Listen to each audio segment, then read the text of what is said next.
Robbing kim? Robbim Alloh. Dining qaysi? Dinim Islom. Payg'ambaring kim?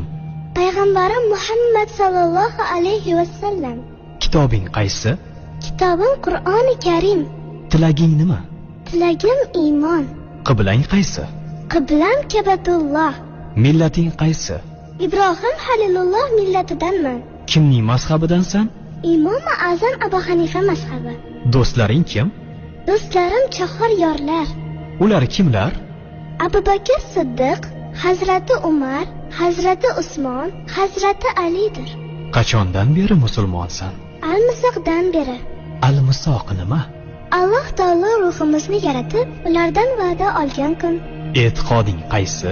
Ahli sunna va jamoa e'tiqodi. Kimni yaxshi ko'rasan? Alloh taoloni. Undan keyinchi? Payg'ambarimiz Muhammad alayhissalomni. Undan keyinchi?